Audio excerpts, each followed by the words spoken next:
আমি কেমন করিয়া জানাবো আমার জুড়ালো হৃদয়, জুড়ালো আমার জুড়ালো হৃদয় প্রভাতে। আমি কেমন করিয়া জানাবো আমার পরাণ কি নিধি কুড়ালো ডুবিয়া নিবিড় গভীর শোভাতে। এই আমি বাতাস আমার কেমন হৃদয় লয়েছে, করিয়া আলোক আমার জানাবো তনুতে, কেমনে মিলে গেছে মোর তনুতে। তাই এ গগন ভরা প্রভাত পশিল আমার অনুতে অনুতে। আজ ত্রিভুবন জোড়া কাহার বক্ষে দেহ মন মোর ফুরালো, যেন রে নিঃশেষে আজি ফুরালো। আজ যেখানে যাহেরি সকলেরই মাঝে জুড়ালো জীবন জুড়ালো, আমার আদি ও অন্ত জুড়ালো। নিউ টাউনে আসা ইস্তক আমাদের কোথাও যেতে হয় না ওই গ্রাম্য পরিবেশ তার সৌন্দর্য উপভোগ করার জন্য, কারণ আমাদের আশেপাশেই সব ছড়িয়ে রয়েছে। দিনে একরকম, সন্ধ্যায় একরকম, রাতে আরেক রকম, সেই দেখেই আমাদের মন ভরে যায়।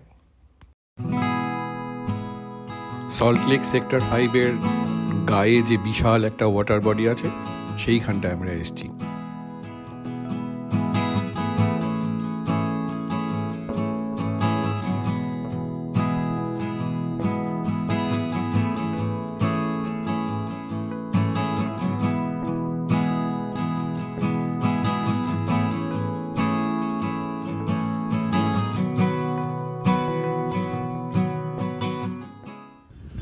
এই আজকে এসেছি আমরা সকালবেলা উঠে, অনেক দিনের শখ ইস্ট কলকাতা ওয়েটল্যান্ডস দেখবো। এটার পাশ দিয়ে অনেকবার গেছি, কিন্তু আজকে আমরা ঠিক করলাম যে একটু দুজনে মিলে এই একটু হারা উদ্দেশ্যে যাই। তো বাড়ির এত কাছে আর জল এত পরিষ্কার, এই যে পেছনটা আছে সেক্টর 5-এর সমস্ত বাড়িগুলো।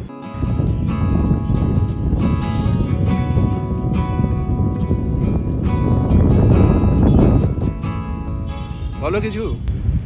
আরে নিউ টাউনে আমাদের বাড়ির এত কাছে যে এত বিস্তীর্ণ জলরাশি উপর থেকে দেখতে পাই, কিন্তু কাছে এসে দেখার মজাই আলাদা। ওপর থেকে আমরা এটা দেখতে পাই না, উপর থেকে আমরা অন্য ভেড়িগুলো দেখতে পাই, কিন্তু এটা হচ্ছে ইস্ট কলকাতা ওয়েটল্যান্ডসের একটা পার্ট। তো এটা রামসার ট্রিটি, এতে কনজারভেশন হয় এবং এটা ইস্ট কলকাতা ওয়েটল্যান্ডসের একটা পার্ট। এখানে শুনেছি প্রচুর পিসিকালচার হয় এবং সেটা এখানটা নয়। দাঁড়িয়েই ভাল লাগছে, এত সুন্দর হাওয়া দিচ্ছে। আর রেয়ারলি কলকাতা এরকম ঠান্ডা হাওয়া দেয়। এটা বেড়াতে আসার জন্য একবারে আইডিয়াল।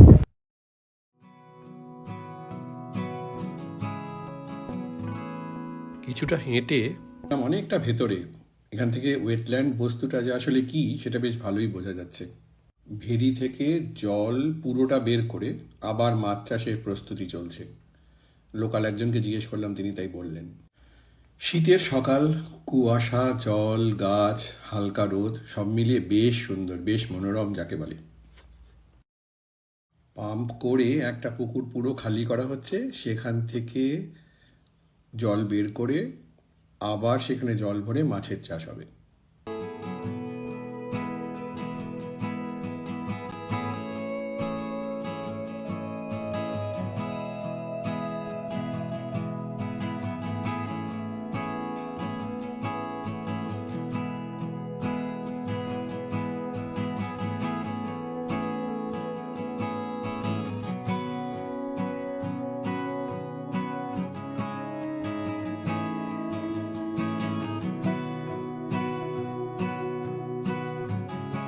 এইখানে এই ভেরিগুলোর মধ্যে একটা, এখানে যে জায়গাটা দেখছি এখন, এখানে মাছ সকালবেলা ধরে বিক্রি করে, মানে পাইকারি হারে বিক্রি করে।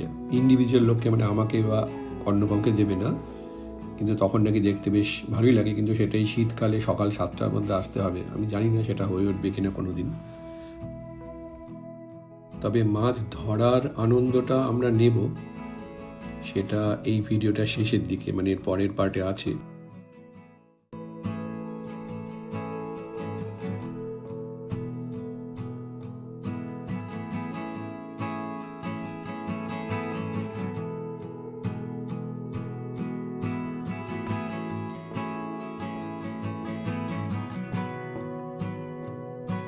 আর একটা নতুন দিন, আর আজকে আমরা চলেছি মাছ ধরতে। এই আমরা এলাম আজকে সকালে, বিস্তীর্ণ ধানের জমি, চারিদিকে খোলা, তার মধ্যে একটা পুকুর, আমার এক বন্ধু ডালিয়া তাদের পুকুর, সেখানে আমরা এই তারা নাকি মাছ ধরবে আজকে, দেখা যাক মাছ পায় কি না।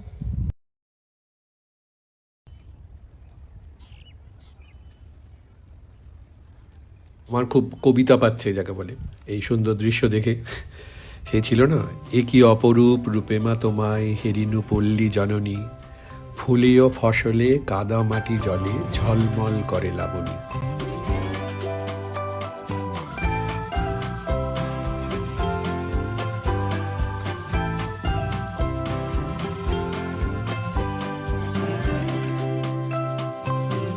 ট্যাবলেট খেয়েও কি আপনার দাঁত আপনি রক্ষা করতে পেরেছেন?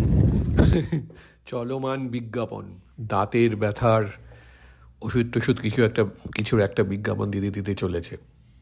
যেখানে ছাতাগুলো দেখা যাচ্ছে ওখানেই আমাদের মাছ ধরার ব্যবস্থা। এই পুকুরটা আর এই যে সর্ষের ক্ষেত, এইখানে মাছ ধরা হবে, তার প্রস্তুতিও চলছে।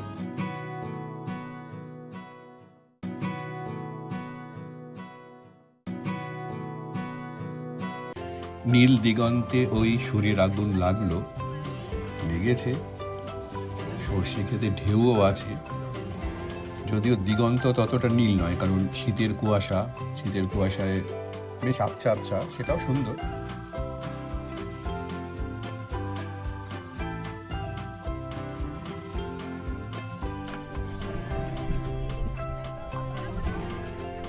এই ঠান্ডায় খালি গায়ে ঠান্ডা জল, মাছ ধরার প্রস্তুতি চলছে পুরো দমে। চারপাশটা অবশ্য খুব সুন্দর, বাড়ি থেকে এত কাছে, দূর দূরান্তে কোনো ঘর বাড়িও দেখতে পাচ্ছি না, শুধুই শস্যের ক্ষেত, জল আর গাছপালা। আচ্ছা, জালের মধ্যে মাটির জিনিসগুলো কি?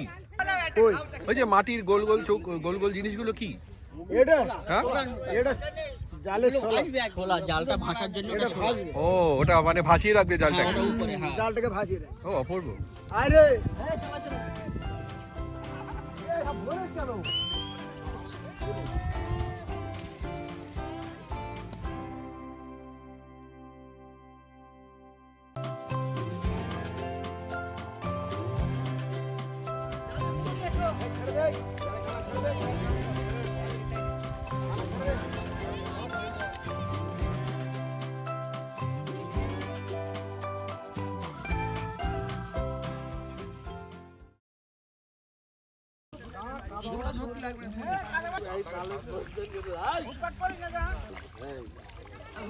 জাল বেছানো হচ্ছে এখন,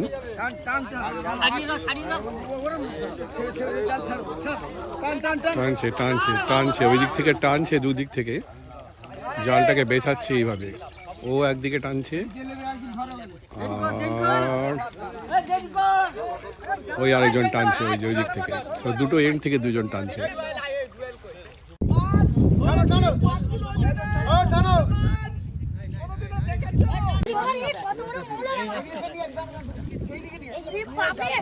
তোর হাতটা দেখি, দেখি হাতটা।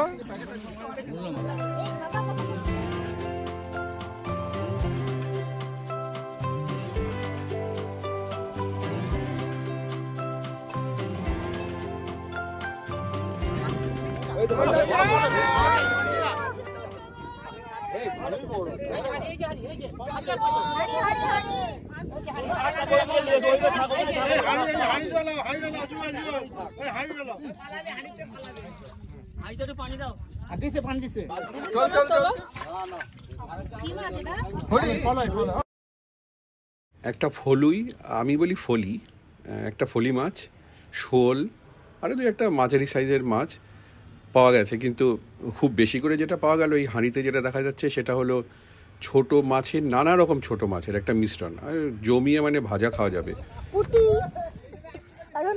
এটা কি সত্যি, এটা পুঁটি মাছ? আরে অপূর্ব।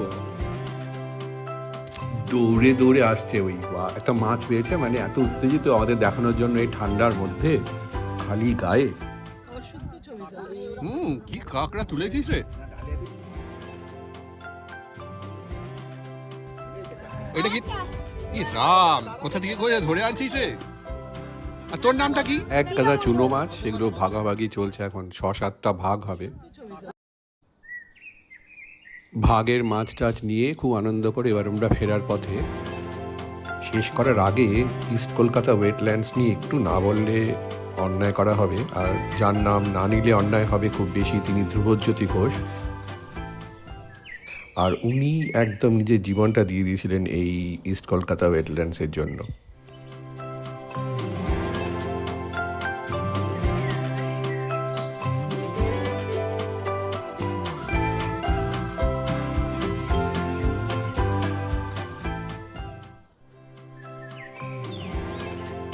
সল্টলেক আর নিউটনের একেবারে গায়ে এই ওয়েটল্যান্ড, এটা 125 স্কোয়ার কিলোমিটার। কতটা বড় বোঝার জন্য যেটা বলা যায় সেটা হলো সল্টলেক মাত্র 55 স্কোয়ার কিলোমিটার।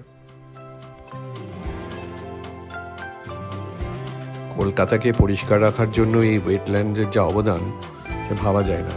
এটা একটা ন্যাচারাল প্রাকৃতিক উপায় কলকাতায় সিভেজকে পরিষ্কার করার। এটা একটা রামসার সাইট, রামসার কনভেনশনের আন্ডারে। ইন্ডিয়ার মোট 80টা রামসার সাইটের মধ্যে এটা একটা, আর সেই জন্যই হয়তো এটা এখনো বেঁচে পড়তে আছে, না এর উপর দিয়ে অনেক অত্যাচার গেছে। আমার কথাটি ফুরলো এবারের মতো।